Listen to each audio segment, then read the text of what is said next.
Very disturbing slash scary episode of La Rosa de Guadalupe, Te va a salir el payaso. This episode came out in 2017, around the same time when the 2016-2017 Killer Clown videos were coming out. I remember everybody was scared to go out at that time. It was all over the news. Univision covered that shit too. Basically, this episode, there's a 15 to 16-year-old kid. He's just a troublemaker. He's trying to be the class clown, and his friends are exactly the same, right? So they decide, yo, let's rob a liquor store. And one of the friends ends up pulling out a fake gun. Keep in mind, they only rob like chips.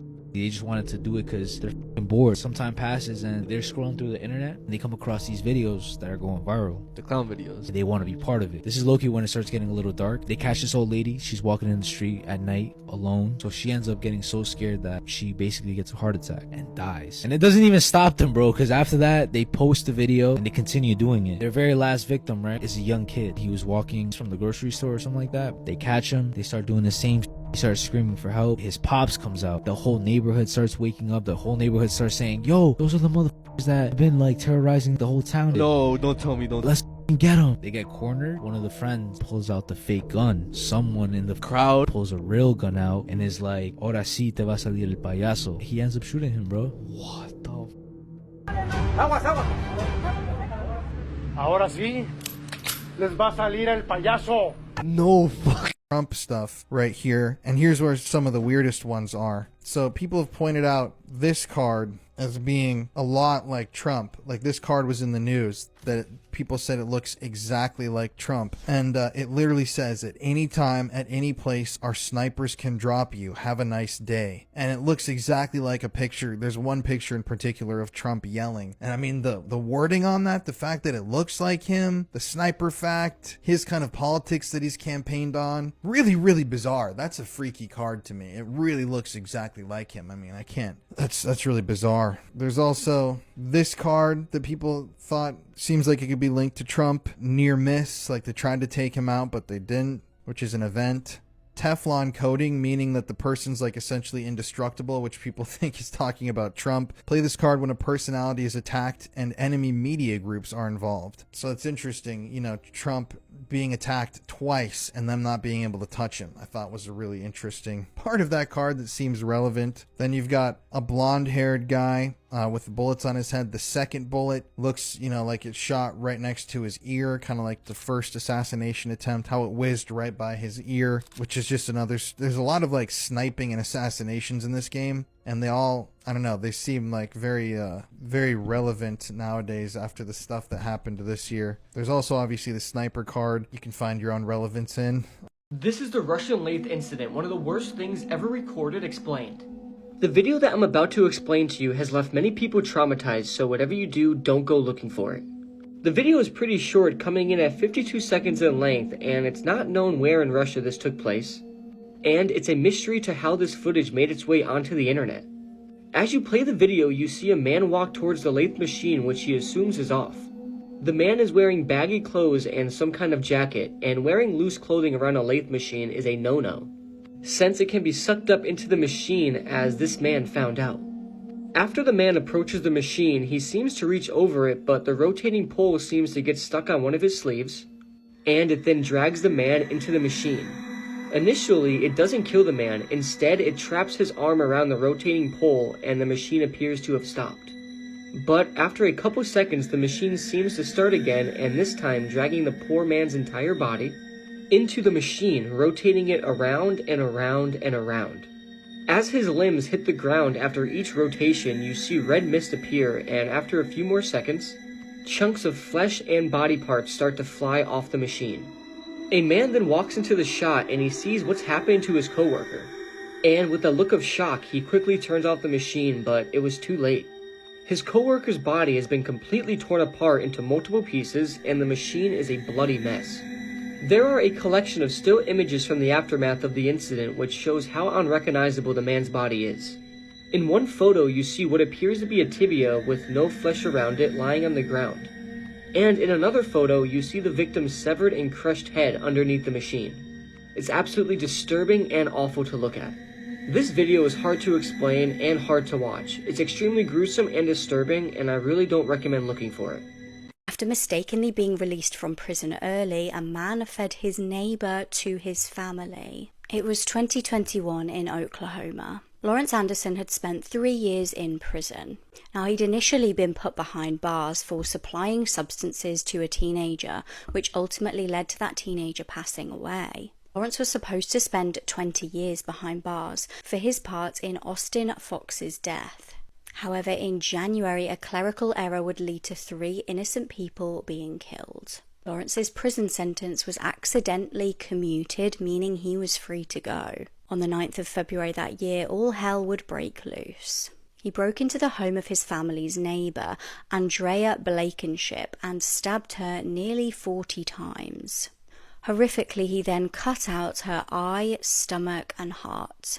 He then took her heart to his aunt and uncle's home, where he cooked it with potatoes and fed it to them. His family members started unknowingly eating a piece of the woman. He then fatally stabbed his uncle as well as his uncle's 4-year-old granddaughter. As if this couldn't get any more horrific, he then attempted to murder his auntie. He stabbed her and gouged out one of her eyes, but she miraculously survived this absolutely brutal attack. I cannot imagine surviving that after going through such horror. When arrested, Lawrence admitted to the entire thing and was given life without parole. Everyone living in Oregon should be aware of what's about to happen because it's really bad. On August 14th, which is less than 3 weeks away, this man will be released early from the Oregon State Correctional Institution in Salem, Oregon. His name is Kevin Mitchell Bumgarner, and he was arrested for raping his 4-year-old niece in 2003. I won't go into too much detail of what took place that day, although I will say that I just read the official document and it made me physically sick to my stomach. If you Google this case, you will find it, and it will tell you exactly what he did and how evil of a person Kevin is. Kevin was arrested after the incident and convicted of 2 counts of sexual abuse amongst other charges in 2004.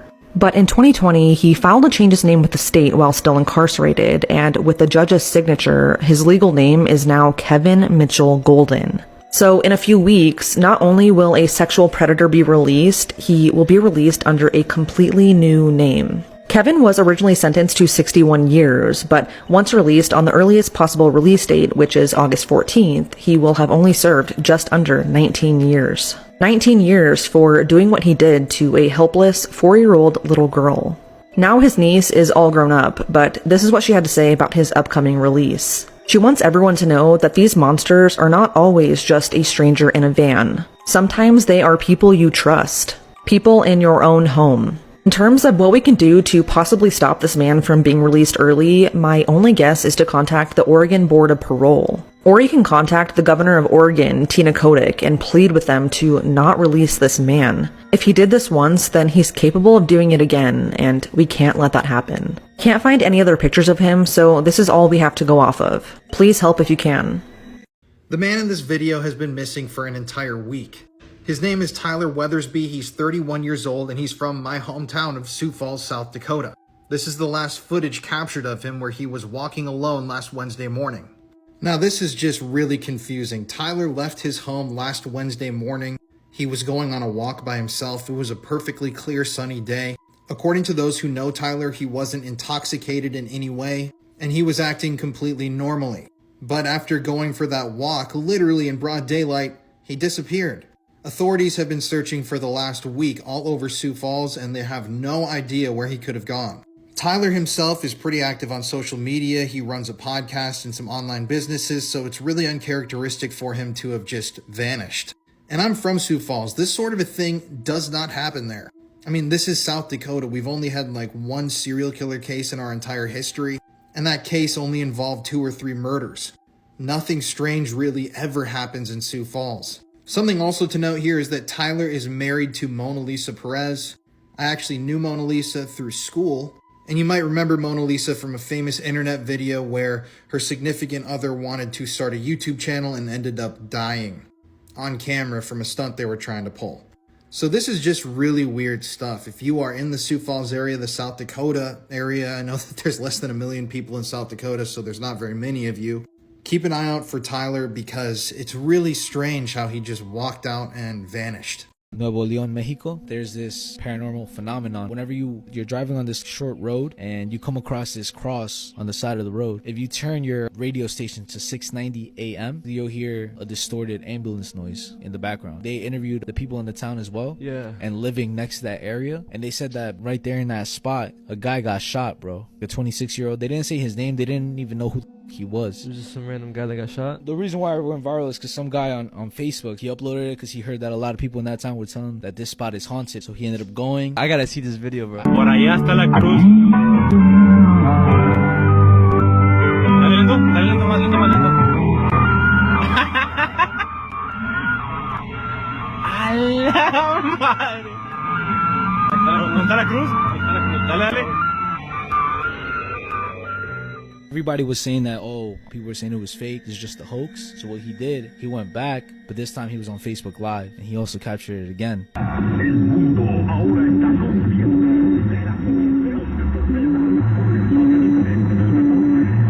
se distorsionó, pero suena más extraño. Adiós, muertito. So it was just a little bit more distorted and stuff, but this shit got so famous or whatever, and even Univision covered it as well, and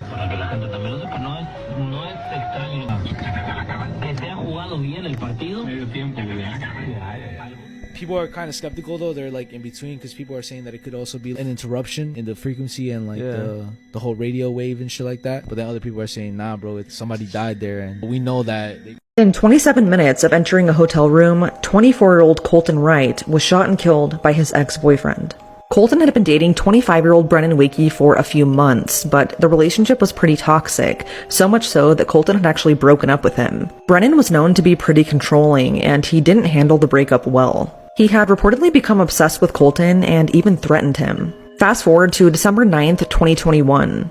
Authorities were called to the Hyatt Place Hotel in Sarasota, Florida after a housekeeper discovered a dead body in one of the hotel rooms. Upon investigating, the body was confirmed to be Colton's, and he had been fatally shot in the face. After combing through the security footage, Colton was seen entering the hotel at around 2:30 in the morning that same day with Brennan and an unknown man. Roughly 27 minutes later, at around 3 a.m., Brennan was seen on the hotel's security footage, quickly exiting the hotel with a gun in his waistband. Brennan was arrested a few hours later and has since been charged with murder, but despite that, and despite the fact that Brennan was showcasing disturbing behavior before the murder, he has since been released and is walking free with GPS monitoring until the trial. Many believe that the reason he was released, even though he allegedly murdered someone, was because of his status in the community. He was a young graduate from NYU that went straight into Wall Street. He and his family are very well off, and they know a lot of people with a lot of power. I try really hard to never give my personal opinions in videos like this, but the fact that Colton will never get to see his family again, all while Brennan is out and updating his LinkedIn profile, absolutely disgusts me. Right now, the trial is set for November 6th, but it has been pushed back a few times before, so I'll keep you guys updated.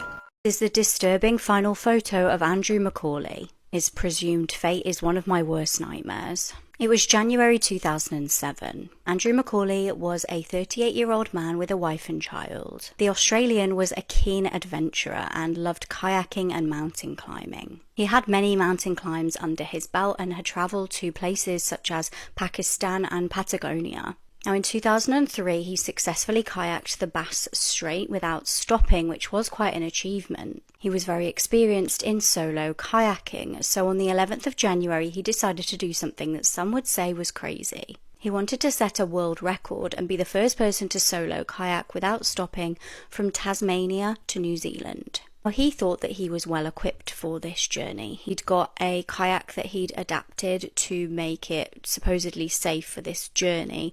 He'd got this 19-foot insulated kayak and had camera equipment to document the whole thing. Now, he'd actually already made an attempt back in December 2006, but this was unsuccessful. So he kind of got what he'd learnt from the unsuccessful attempt and thought that he was more prepared for this one. The previous mission was aborted, basically due to his inability to keep warm, so he decided to abandon ship and head home after just one day. This made him only more determined to succeed the next time round. Now, despite lasting a fair while on the open waves and seeming in quite good spirits when he last texted his wife and son, tragedy would strike not long after. After sending a text saying, "See you 9 a.m. Sunday," his family were excited for his impending arrival. They couldn't wait to see him again. The following day, though, there was horrific news. Andrew had sent out a distress call sounding extremely out of breath and slurring his words, and it's very upsetting to listen to. He basically states, "I have an emergency, I'm in a kayak, I need a rescue." He explained that his kayak was sinking and he states, "I'm going down." A huge search for Andrew began to try and recover him, but unfortunately on the 10th of February his flooded kayak was the only thing that they could locate. Now the kayak strangely wasn't actually too badly damaged and no one could work out what actually happened. They found his phone and his memory card inside his kayak and the footage they recovered was heartbreaking. Through tears he sobbed, "I'm really worried I'm not going to see my wife again and my little boy." Now, Andrew had been tragically close to his destination. He was just 56 kilometers away. To this day, his body has never been recovered. This is the Bud Light Man incident, one of the worst things ever recorded explained. The video that I'm about to explain really has no context behind it and many people believed it to be fake, but it's actually real. The video was filmed in America and it was recorded during some sort of celebration. I would assume it was during the 4th of July. The video is 2 minutes and 2 seconds long and is shot at night during a celebration. Everyone is drinking and having fun as the camera focuses on a man only wearing his boxers drinking a Bud Light and holding in his hand what looks like a flare, but it's actually a firework. He sips the Bud Light and holds the firework in the air with his arms stretched out trying to launch it while it's in his hand. You then hear a loud bang and you see the firework did not launch and instead exploded in the man's hand. A few screams can be heard, and at first the people are unaware of the seriousness of the situation. The video then jump cuts and you now see how bad the man's injury actually is. He can be seen standing on a pile of dirt as everyone looks at him screaming, "Oh my god." He then shows off his injury to the crowd, almost in a cocky way trying to keep the party going and acting tough. He continues to sip his Bud Light as he shows off his mangled hand. His hand is completely and utterly destroyed. It looks like a couple of his fingers have been blown off and his hand has been split down the middle vertically, making his hand look like something out of The Last of Us show. And due to the man being drunk, he shows no care whatsoever and instead continues to drink with a smile on his face. People in the crowd continue to scream as one man says his hand is completely gone, he is going to die. The video then jump cuts again and this time it shows a very clear shot of the injury. You literally see steam coming out of the wound as the warm blood hits the cold night's air. The video then shows different angles of the injury and the video jump cuts again and shows people trying to stop the bleeding by tying stuff around it. Blood is continuously pouring out of the wound, but somehow the man is walking around absolutely fine. Even though the alcohol hid the pain, it's surprising he didn't pass out due to the blood loss. And this is where the video ends. This video is just gruesome and bloody, and the injury is just horrific. This man in the video is extremely stupid, and I really don't recommend watching it. But if you do, you have been warned. No, the Five Nights at Freddy movie came out. Oh, yeah. I just want to ask you, who do you think is the scariest character? The puppet from the second game, for the ones who know, is the one where you have to constantly wind out the toy box or whatever it is. And the one who I think is the scariest is Springtrap. So the creator of Five Nights at Freddy's, right? When he was creating the game, he had to test it out because before you put out a game, you obviously want to test it out, make sure everything is good. What, so he played on his own, or? Yeah, so the first animatronic that jump scared him was Bonnie. After that, basically, he kept having nightmares of Bonnie? Literally every night he would have that same nightmare and stuff. It was always him in his room laying down, the door cracked open, and he just felt like somebody was outside there, like watching him. So in his dream, he would literally start hyperventilating and stuff. He would get up, go to the door, and then he would see Bonnie, but like weird and kind of deformed without eyes. And if it was made of real bunny skin, but like ripped off. Like the withered version of the robots and stuff, you know how like there's like fucked up versions of them? Realistic looking bunny, bro. The flesh coming off, and he would just close the door and he would hear like try to get in. It's crazy how much your own creation can haunt you. That's how you know you did a pretty good job at a game. Yeah, because you know exactly what scares you. Because at the end of the day, like for example, the dark, right? You're the one who's scaring yourself by envisioning shit being in the dark also. This is one of the worst pedophiles in world history, and today he's a free man. Meet Christopher Paul Neal, or Mr. Swirl. Christopher was born in Canada, and early on in his life he actually tried to become a priest, but he was denied due to a lack of qualifications. So instead of becoming a priest, Christopher chose to become another P professional, a pedophile. In the early 2000s, international investigators noticed that a number of CP or CSAM photos and videos were being released featuring this swirly face. In the videos, this man was seen violently abusing children. These videos were so violent and disturbing, featuring Mr. Swirl, that authorities' stomachs were turned. It was, according to investigators, some of the most disturbing stuff they had ever seen. Christopher, aka Mr. Swirl, was bold, and he uploaded over 200 images and videos and shared them across the internet. Videos once again depicting him abusing, if you know what I'm saying, children. But eventually, the authorities were able to unswirl his image. They found this image, they posted it online, and eventually he was identified. After being identified, Christopher fled to Thailand, but he was arrested there. Now, eventually, even though Christopher had been identified as one of the worst pedophiles on planet Earth, he was given only 5 years in a Thai jail. He was then released and sent back to Canada, where he was arrested upon coming home. However, after spending a couple days in jail in Canada, he was released. But less than a year later, he was rearrested in Canada after investigators checked in on him and found CP and CSAM on his phone and computer. So it's clear this guy couldn't be stopped. But what sentence did they give this hardcore pedophile who was found with CP and CSAM on his devices? Well, they sentenced him to 3 months. 3 months in prison with probation. After some lengthy court proceedings, he was eventually sentenced to 5 years in Canadian prison, but then for some reason they shortened that to only 15 months. And in March of 2017, Christopher was released back to the public, where he has been ever since. This is a man who victimized at least a dozen young boys on camera. A man who was completely unrepentant for what he had done. A man who was already convicted of crimes like this and then re-downloaded the same materials to his computers. And he only got a couple of years in prison for all of this, and like I said, he is a free man. So if you are in Canada, if you have relatives that live in Canada, tell them to watch out for this guy, because this is true. He is out there right now. It's shocking to me every time I do stories about this stuff. I do not understand why these pedophiles do not get more of a lengthy prison sentence. I mean, it's absolutely absurd. You can get a much higher sentence for a drug-related offense versus what this guy did, which I think is just the scummiest and worst type of crime you can possibly commit. This is one of the most unsettling missing persons cases ever. This is Brandon Swanson, and on May 14th, 2008, he disappeared. And to this day, he has never been seen or found, not even a trace of him. Brandon Swanson was from Southwest Minnesota, and he graduated high school and was also enrolled into college. And on May 14th, 2008, he was celebrating the end of the academic year with some friends. And just before midnight that night, Brandon left the party that he was at and started to make the 30-mile drive home. But just before 2 a.m., he called his parents and said that he'd driven his car off the road into a ditch. He told them it was impossible for him to get it out of the ditch and that they needed to come and pick him up. This right here is the drive Brandon would have been making home that night. And as you can see, it's a pretty easy drive. There's no turns, there's really no twists or anything. So after hearing this from Brandon, his parents took off in their own pickup and began to drive towards his direction. So Brandon and his parents were on the phone almost the entire time that he was waiting for them. Their calls dropped a couple of times, but he was still talking to them, saying he was staying by his car.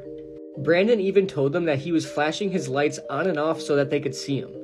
But him and his parents never came across each other. He never saw them drive by, and they never saw him.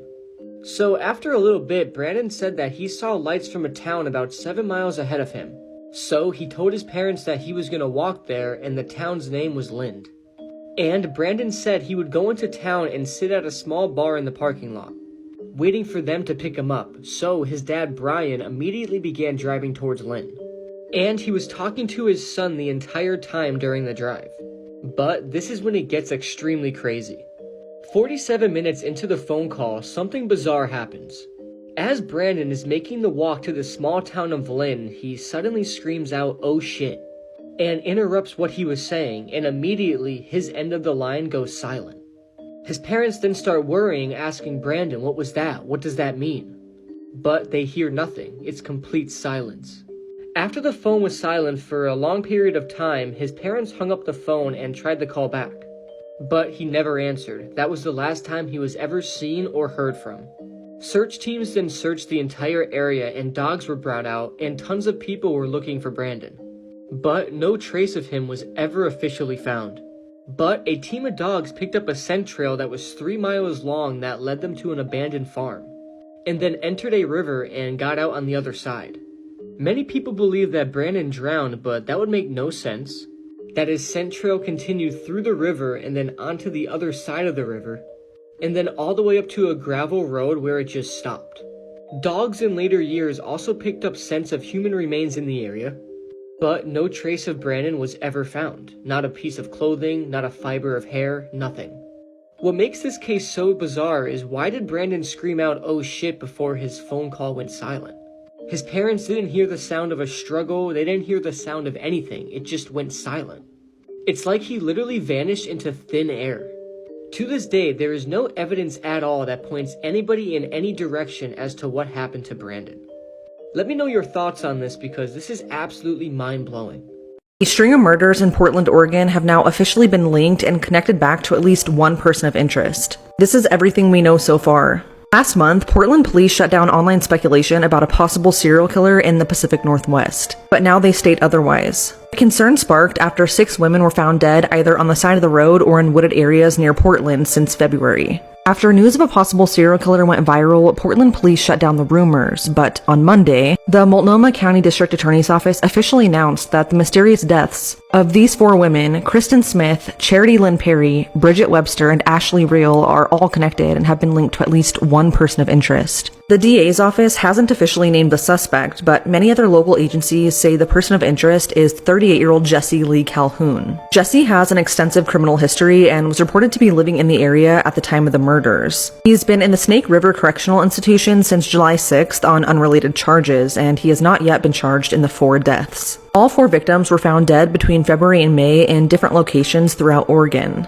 22-year-old Kristen Smith was reported missing on December 22, 2022. Her body was found on February 19th in southeast Portland. The body of 24-year-old Charity Lynn Perry was found on April 24th in a culvert near East Historic Columbia River Highway. 31-year-old Bridget Webster was found 6 days later on April 30th on an isolated road in Polk County. And on May 7th, the body of 22-year-old Ashley Reel was found in a wooded area in nearby Clackamas County. The Oregon State Medical Examiner is still working to determine exactly how all 4 victims were killed. No other information, including how the person of interest was linked to all 4 victims, is being released at this time. According to the DA's office, investigators were working with 9 different law enforcement agencies in Oregon for several months. And although no charges have been filed in connection to the murders, they state that they believe there is no active threat or danger to the community. Anyone with information is asked to contact the numbers on the screen. A college girl was kidnapped and murdered, and when the world found out who did it, they were stunned. Angelica Hadsell was an 18-year-old girl known as AJ to her loved ones. She was a talented softball player and attended Longwood University. Everyone who knew her said she was super athletic and had a bright future ahead of her. Now, she grew up with her family in Norfolk, Virginia, along with her mum and her stepdad, Zach. She also had 2 half-sisters. Upsettingly though, when she was 8, the relationship broke down between her mum and her stepdad. They got divorced and her mum ended up getting remarried to a man named Wesley. Now, Wesley and AJ eventually ended up forming quite a close relationship to the point where he even adopted her. Tragically though, the family would be ripped apart once again when AJ disappeared. It was March 2015 and AJ had come back home for spring break. She'd actually just split with her boyfriend as well, so she was having a really rough time. AJ's mum was also having difficulty, having just had a really big argument with Wesley. He'd been taking substances and she kicked him out, and he'd been staying temporarily in a hotel. On the 2nd of the month, AJ texted her parents basically saying that she was going out with friends for the night. She said that she needed some time, and to be honest, this didn't sound out of the realms of possibility. She'd obviously just gone through a breakup. Everything was a little bit chaotic at home. However, later that night, AJ's mum came home to see a strange note. The note, apparently off AJ, stated, "With everything that's going on, it's just a lot to deal with." This was very unusual, as AJ had never left a note before. Police were informed and they questioned AJ's friends, and they had no idea where she'd gone.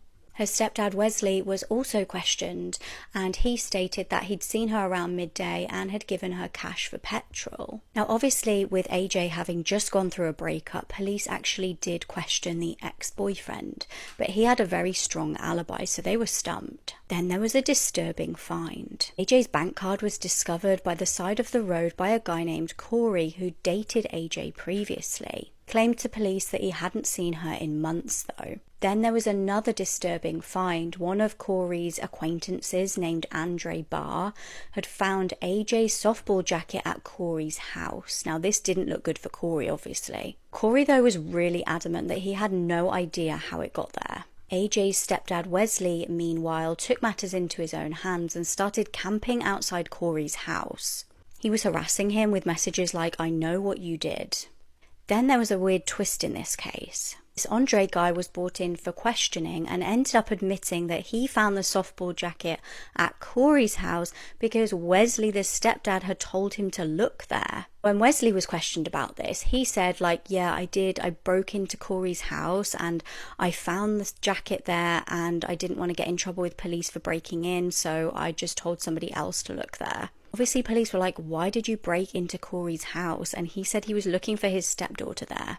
They ended up searching Wesley's hotel room and found ammunition hidden away. They also really conveniently found a GPS, location tracker, some sort of sat-nav device in Wesley's work van, and they were able to trace his location on the day that AJ went missing. Interestingly, he travelled to an abandoned house that day, so they obviously headed straight there. When investigators turned up, they made a horrifying discovery. AJ's body was lying face down in a drainage ditch, and her autopsy confirmed she died from a substance OD. Now this was very odd as she had no previous history of taking any kind of substances. They did some more digging and found out that Wesley's dealer had actually sold him the substance H just prior to AJ's disappearance. Officers knew that they had their killer.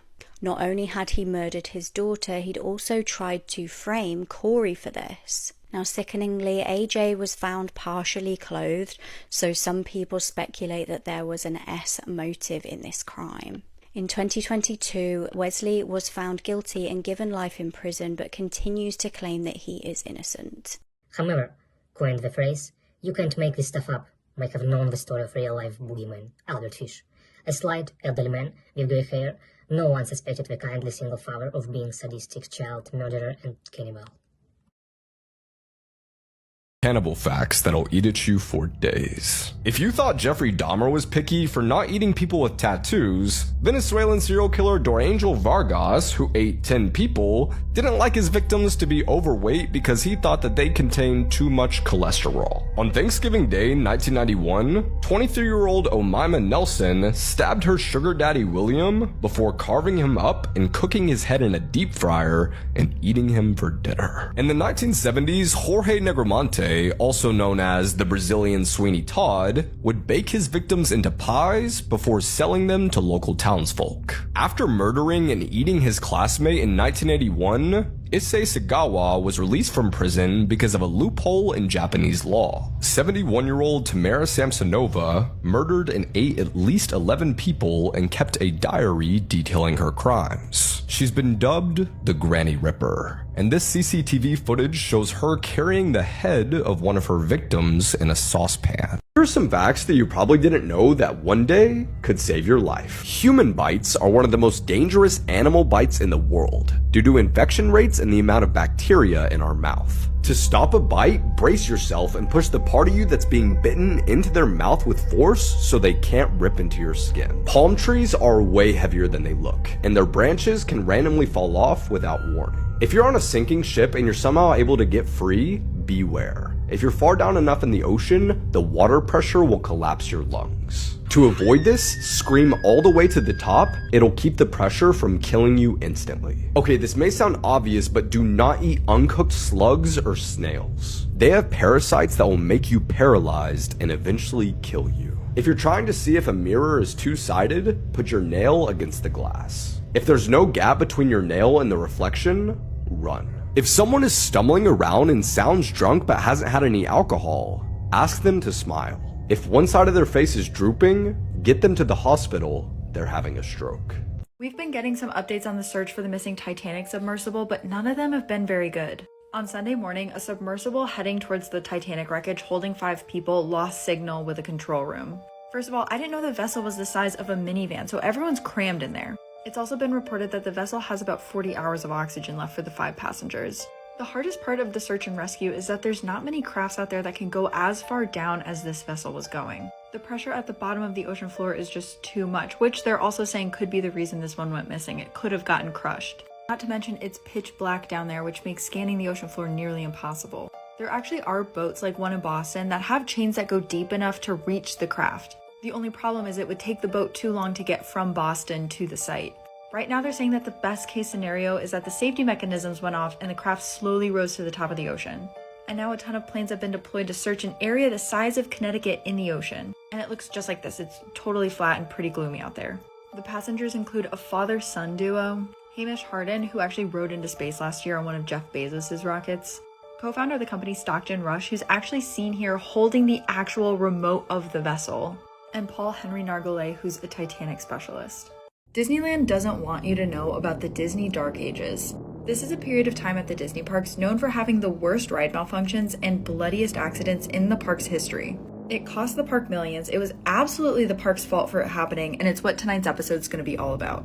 Basically, during this era, Disney said, hey, we're not going to pay to maintain the rides anymore, we're just going to fix them as accidents arise. They felt like it was costing them too much money to continually maintain the rides for safety, so they cut all of the maintenance. They even cut having people on site to make sure that people's seatbelts were fastened properly. Instead, they just had a few maintenance teams that operated at night that would fix the rides that had issues during that day. And this was a horrible idea. For instance, the teacups weren't maintained at all until an 11-year-old boy was flung from them and broke his vertebrae. And no one bothered to check Space Mountain to make sure it was functioning properly until a wheel fell off the coaster and 9 people got hurt. And as these accidents are arising, there's actually a rule in the park that attendants can't call 911. So there were all of these horrible accidents happening all the time, and no one was able to call the paramedics. Instead, they had to call Disney Services, who would in turn call the Anaheim Fire Department. There's obviously a lot more to this story, and I'm going to tell more of them here eventually, but tonight's episode is going to be a deep dive into all of this. The police mistakenly shot me. My name is Robert Dutson, and this is my tragic story. My life took a turn on April 5th, in the Fernington area of New Mexico, where I live with my wife and 3 children. That evening, the police were called for a domestic violence incident at a house located at 5308 Valivio Avenue. 3 officers were dispatched to the scene but mistakenly knocked on our door at 5305 instead of 5308. Despite their communication with headquarters to confirm the intervention address, they continued knocking on our door and even laughed about their mistake. Concerned for my safety, I opened the door with a firearm, and one of the officers fatally shot me, firing 8 times. Upon hearing gunshots, my wife rushed downstairs and also fired her weapon before realizing they were police officers. Thankfully, no one was injured. My daughter witnessed the whole ordeal and began crying. The local police chief acknowledges the gravity of this incident and extends apologies to my family, but the damage has already been done. Like 40% of American households, we own firearms for self-defense, as was the case that night. The reason why the officers went to the wrong address, despite having the correct information, and why they continued knocking on my door is currently under investigation. The dad from Seventh Heaven is a pedophile. This is Stephen Collins, and you might recognize him from the television show Seventh Heaven. Stephen was born in 1947 in Des Moines, Iowa, and he has had a long career in Hollywood. He was in the Star Trek movie, Charlie's Angels, and yes, Seventh Heaven. For years, Stephen was regarded as a solid actor and a stand-up guy in Hollywood. But in 2014, all of that would change. So in October of 2014, a audio tape was leaked to the media, and this voice sounded a lot like Stephen Collins' voice. And in this leaked audio tape, the man that is allegedly Stephen Collins describes in graphic detail his past abuse of minors. He even states directly in the audio tape that the girl was under the age of 14. After this tape was released, the New York City Police Department began looking into these allegations. And after that, the Los Angeles Police Department came forward and said that they had already investigated him in 2012, a few years earlier. An investigation which stemmed from a claim that was made 18 years ago about him doing the same thing. Then, a month or so later, in December of 2014, he admitted in an interview with People magazine that he had had 3 inappropriate relationships with minors in the years 1973, 1982, and 1994. So nothing really came out of all of this. There was no arrest, there was no conviction for Stephen Collins, and yet he actually went on the record in an interview with a formal publication stating that in the past he had abused 3 different minors. And to me, this shows a pattern of behavior. He abused these minors decades apart. This shows that it wasn't just a one-off mistake. This guy is a predator. And so yeah, I don't know where he's at now, what he's doing, I don't really care, but I do think that the Justice Department should have had a deeper look at these allegations. This British nurse was just convicted today of murdering 7 babies. Meet Lucy Letby. She's 33 years old, and like I said, she's from England, and just today she was convicted of murder. So before she was caught for these atrocious crimes, Lucy was employed at the Countess of Chester Hospital in England. It was there where she worked as a nurse and tended to young children and obviously babies. So babies in the maternity ward where Lucy was working just started dying randomly. And Lucy tried to explain these deaths as being completely natural, but obviously that piqued the interest of investigators. Lucy was actually arrested twice in 2018 and 2019 in connection to this investigation, and then finally in 2020. And it was when police searched her home when they discovered something disturbing. They found a plethora of notes detailing why she had done these crimes, and they were basically a written out confession. I'm going to read you a quote from one of these notes. She wrote, "I don't deserve to live. I killed them on purpose because I'm not good enough to care for them." And she also wrote, "I'm a horrible, evil person, and I am evil. I did this." So while she was employed at the hospital, Lucy took the lives of 5 infant boys and 2 infant girls. And in her conviction, she was also convicted of attempting to murder a further 6 babies. Now, the cause of death of these children isn't fully understood, but they believe that she injected them with a lethal dose of air to make it look like these babies died a natural death. Now, even though the trial just ended, nobody knows exactly why Lucy targeted children. She gave no full explanation, and the only explanation that can be found is in those disturbing writings and notes that she left in her apartment. But what's shocking is that Lucy looks so normal, and she looks like someone you would trust in a hospital with your child. And this story goes to show that evil can take so many different shapes and forms. And I'm just glad that she was finally caught before more harm could be done. There was a guy who out of boredom decided to Google his own name. To his surprise, he stumbled upon a website that had his full name as the domain. Curiosity piqued, he clicked the link and discovered a message board owned by someone with the same name, age, and interest as him. The guy found it strange that both he and the website owner lived in the same city, sharing a rare name. Strangely, the coincidences only grew stronger. The website owner had a dog with the same name as his childhood pet, posted a picture of a car identical to the one he drove in college, and even mentioned his favorite restaurant from a past job. Intrigued, he decided to leave a message on the website, only to realize it was a static page with no interactive features. So he sent an email to the owner expressing his surprise at the shared name. The following day, the website vanished without a trace. His inbox, however, held a single chilling reply. He died 8 years ago, but he never truly left. It was a simple car accident, a twist of fate on a patch of black ice. The man who hit him was rushing to the hospital. His wife was in labor. There was no blame, no anger, no vengeance in his ghostly heart. He was alone in the world, his family gone, friends lost, and at his funeral only his despised boss and the family who accidentally took his life were present. So he followed them home, drawn to the warmth of their love. He became a guardian to little Lily, rocking her crib when she couldn't sleep.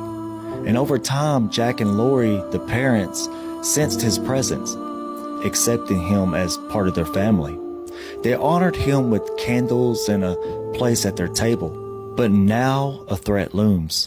Lori's obsessive ex is at the door, rage in his eyes. The ghost feels a surge of power fueled by the years of offerings and love. The knife in a spectral hand is a strange sensation, a warmth against his cold existence, but he knows what he must do. Lori, Jack, and Lily are his family now. He will protect them no matter what. They won't join him in the afterlife, not yet. I'm going to warn everybody right now, the case that we're about to cover is easily one of the most disturbing true crime stories I've ever heard in my life, so Viewer discretion is really advised for this one. This is Kevin Davis. He was 18 years old back in 2014 when this horrific event took place. Kevin lived here in Corpus Christi, Texas, and shared an apartment with his mother, Kimberly, and his sister, Destiny. On May 26, 2014, Kevin snapped. He had been having homicidal thoughts for a long time, but on that particular day, he decided to bring his dreams and his fantasies into reality. On that morning, Kevin told his mother, Kimberly, that he wanted to unalive himself, and she told him that she couldn't stop him if he wanted to. After hearing this unexpected response from his mother, Kevin went into a rage. He grabbed a cord and attempted to strangle his mother on the couch where she was sitting. But his mom, Kimberly, managed to fight him off, and in a panic, Kevin went into the other room and grabbed a hammer. Now, this is where it gets really disturbing, so if you're still here with me and you have a weak stomach, don't keep listening. Kevin then bashed his own mother's skull in with the hammer, hitting her at least 20 times, and he then grabbed a knife from the kitchen and inserted the knife into the head wound. At that point, Kimberly's head was opened up, she had a massive head wound, and her brain was exposed. And Kevin stuck his hand into his own mother's head and played with her brains. He later told detectives that it felt like putty. Now, after his mother was dead, Kevin dragged her corpse into another room and her, which is unbelievably shocking and disgusting. After all this was said and done, he went to a neighbor's house, told them to call 911, told them that he had just murdered someone, and he was arrested without incident. When Kevin ultimately arrived at the police station, he was brutally honest with investigators about his crimes. I listened to the entire interrogation, and I cannot unhear some of the things that he told investigators. It's vile and shocking. But at one point, he smiles at the investigators with a little grin and says, "Yes, I guess I lost my to a corpse." After his trial, he was handed down a sentence of life in prison. He's still alive. He's still in Texas right now. And he even admitted to investigators that if he was given the chance, if he were out on the street again, he would kill again. I'm sorry to have to fill your guys' minds with this stuff, but this is a truly disturbing case that I can't stop thinking about because of how horrific it is. And yeah, I cannot believe that this happened. 20 years ago, my life changed dramatically in a way I never could have anticipated. And it was all the result of something as simple as offering to water my best friend's flowers. My name's Kara Robinson Chamberlain, and 20 years ago, I was kidnapped from my friend's front yard by a man that was a total stranger, and I found out later, a serial killer. This is my story, one piece at a time in my own words, and I'm telling it in this way to take ownership over it and to engage with you guys, give you the story, but also show you how much more there is to it and how much more you are, even if you've had bad things happen. So there are trigger warnings in this story. You have SA, you have kidnapping. So if at any point you're feeling triggered or you're feeling anxious, then please take a moment to take care of yourself and come back when and if it feels appropriate to you. Thank you so much for being here.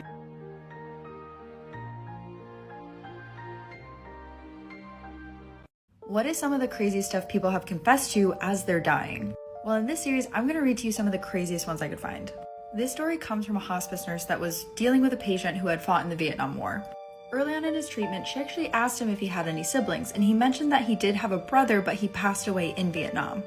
He also had a wife who had previously passed away, and because of this, he didn't have a lot of people that would come visit him. The man had dementia, and the nurse said that at times it felt like he was digging deep into his brain to find moments from his life that he could describe to the nurse in vivid detail. So one night the nurse comes in, and the man is in really rough shape, like it looks like he's not going to make it through the night. And when she walks in, he starts beckoning her over, like, "Come here, come here, come here." So the nurse comes over, and the man begins to tell her that his brother wasn't killed by an enemy soldier in Vietnam. He had actually killed his brother. And not only that, but these men were twins, so when the brother died, the other one fully assumed his identity when he came back to the States. Meaning that when he came back from the war, he took his brother's entire life, including his wife. The man ended up passing away that night, and later on the nurse told his daughter what she had heard. And the daughter did not believe her at all, but then years later, she finds a handwritten confession from her father stuffed in a Bible. Do not watch this video unless you have a very strong stomach. This case and what this man did to his mum is truly sickening. On the 31st of August 2019, Margaret Sumney was unreachable. Her family just knew something was wrong. They tried and failed to get hold of her for 2 days before eventually ringing the police. The police conducted a welfare check on her in her house in Pennsylvania. What they discovered was horrifying. They found glass all over the floor and blood smeared on the walls of the home. They found the 67-year-old's body in the bathtub of the house. She'd been beaten to death. The autopsy revealed that she died from blunt force trauma to her head.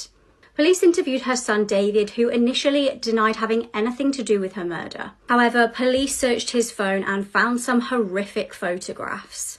They uncovered 277 sickening images. These included David's selfies with his mum's dead body. In some, his face was smeared with her blood and he was doing a thumbs up pose.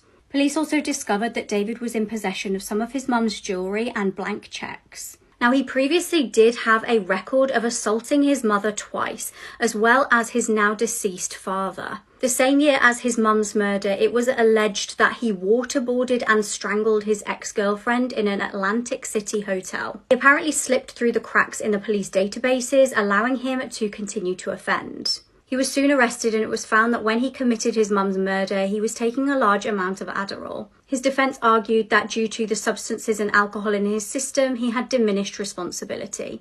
Originally, he faced charges of first-degree murder and abuse of a corpse. However, he entered a guilty plea, so would only be charged with third-degree murder.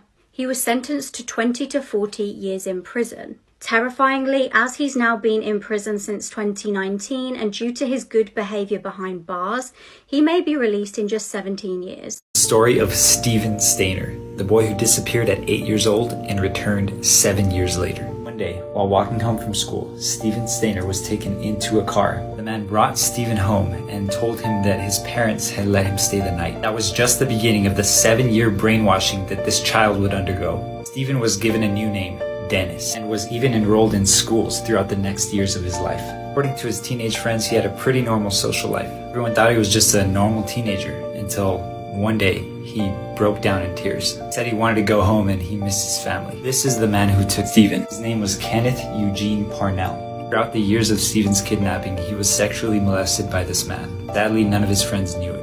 When Parnell would sense that Steven was getting too close to his friends, he would pick up and relocate. Later, Steven would say in his testimony that Parnell actually tried to get Steven to assist in other kidnappings. Being the good kid that he was, he never assisted. Till one day, Steven returned home from school, and Parnell says to him, "Happy Valentine's Day, meet your younger brother." Parnell had kidnapped a young boy by the name of Timothy James White. Steven knew that he couldn't let what happened to him happen to this young boy. This dude took action. Parnell would be gone regularly for work, so one day while he was gone, he picked up Timothy and fled in the night. Him and Timothy hitchhiked several miles on a desolate road in the night, till he was picked up by a car who took him to the nearest police station. At this point, Timothy James White was all over the news. So when Steven arrived at the police station, he told police that this was indeed the missing boy. During the police investigation, police asked for his name, and he said that all he knew was that his name was Steven. He proceeds to tell them that he was also kidnapped by Parnell several years ago. The story made national news and the media was all over it. Steven and Timothy were safe. Parnell would soon be arrested and Steven returned to his family. But the story is far from over. So this guy only served 5 years before being granted parole. This was due to the statute of limitations. At this point, Steven moved on and even met a lady with whom he would soon start a family.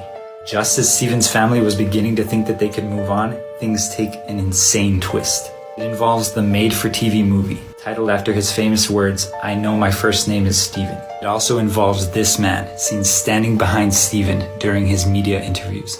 Part 2 to come. This is the woman people are calling the real-life Gone Girl. She faked her own horrific abduction and wasted 5 years of police time. You're not going to want to miss this one. It is absolutely insane. This all begins November 2nd of 2016. Keith Papini returned home from work at around 5 p.m. He was expecting to come home to his 34-year-old wife, Sherry Papini, and his 2 kids, but they weren't home. Keith called the daycare where his kids were staying and asked when Sherry came to pick up the kids. The daycare then told him that she never came, so the kids were okay. He immediately finds this very strange, calls the police, and reports her missing. This was taken very seriously by the police. She seemed to have vanished out of thin air. It wasn't long before the news was reporting on it and her missing posters were all over California. Because there were no leads, fingers pointed at Keith, the husband. Everyone thought it was Keith. He even took a polygraph test and passed it, but people still thought it was him. That's until 22 days later, when Sherry returned. 150 miles away from where she was last seen, a driver finds her walking on the side of the road in chains. This driver called the police and she was brought in. She was covered in bruises. She had lost weight and her back had been branded. Understandably, police were shocked. When asked what happened, she claimed that 2 Hispanic women abducted her. She claimed that they were going to sell her to a man and that's why she was branded. Police were taking this very seriously. Sherry explained in detail the abuse that she went through and the room she was in. She also described the women enough for them to create a sketch of people who did not exist, because it was all a lie. Police found it very strange that these abductors just let her go, but this isn't to say that they didn't believe her. They definitely did, and they took it very seriously. They were determined to find out who did this to this poor mother of 2. The government helped pay for therapy for her PTSD and anxiety after this event. During this time, police were testing her clothes and they finally found DNA. This DNA belonged to a man, not a woman.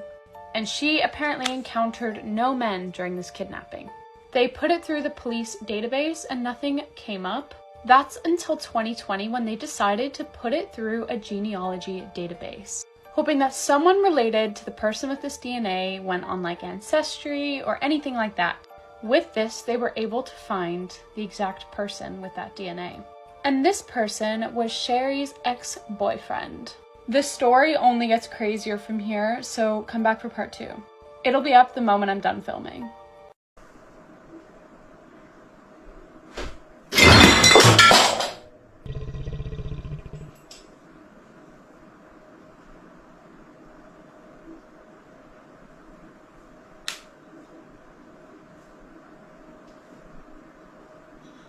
Today's true crime story is pretty chilling, okay? This one even scared me, right? But anyways, this has some very disturbing and graphic details. Viewer discretion is advised. In the early 1900s in Bavaria, Germany, the Gruber family lived in this farmhouse called the Hinterkaifeck. The family consisted of husband and wife Andreas and Kazilia, their widowed daughter Victoria, and Victoria kids Joseph and Kazilia. The family noticed a lot of strange things going on around the house. Andreas noticed a set of keys that were missing, and also there were footprints in the snow leading from the woods to the house, but there was never no footprints ever leaving the house. There was also a newspaper in the house that Andreas never remembered buying, and it looked as if someone was trying to pick at the lock on the shed. While all these strange things were going on, they had a maid at the time, and the maid was like, "Look, I gotta quit. This house is haunted." The family kept hearing noises in the attic, and the maid just like, "Look, I can't be here anymore. The noises in the attic, all the stuff going on around here, I can't do it."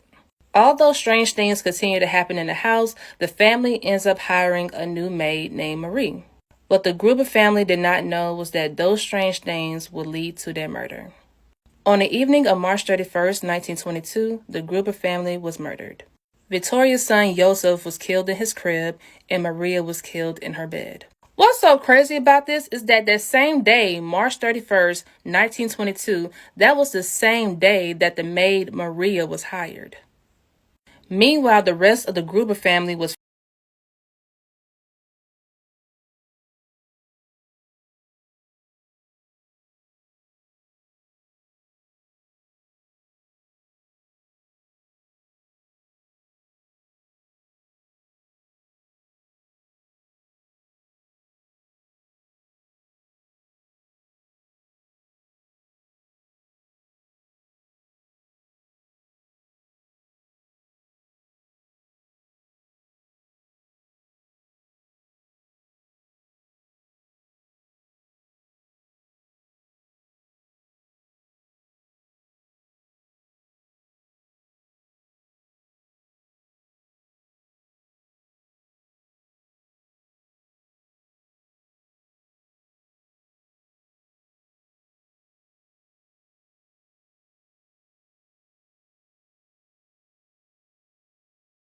The day after Sheila and Rachel ended Skylar's life, Rachel, the next morning, went to church camp, but what Sheila did is quite literally disgusting. The next day, Skylar's parents were freaking out. They had no idea where she was, and so her mom began to call Skylar's friends and family. And when Skylar's mom called Sheila, Sheila went over to Skylar's house, met with her mom and dad, sat on Skylar's bed, cried with her mother, wondering when Skylar was going to come home. So she ended her life the night prior, then was sitting on Skylar's bed, consoling her mom, telling her that everything was going to be okay and that Skylar would come home and that they would find her. And not only did she do that, but she literally tweeted, and I quote, "We really did go on 3." And that to me just shows how messed up of a person she is. And when Rachel came back from church camp, they continued to put up this whole facade of, oh my gosh, where's our best friend? What happened to her? Where is she? For about 5 months. These girls were full on in the fall when school started, went back to school. They were walking around high school like absolutely nothing. And granted, they were suspects and they were being interrogated throughout the school year. And there were rumors going around Morgantown that they did it, but nothing was ever solidified. But in December of 2012, Rachel had an insane mental breakdown. Then a week later, she called her lawyers and she said, I need to tell you something. And that's when she told the cops that they did it. This is a true story of how my childhood friend, Skylar... What? Look in there, mate. Look in there. What? Look at there.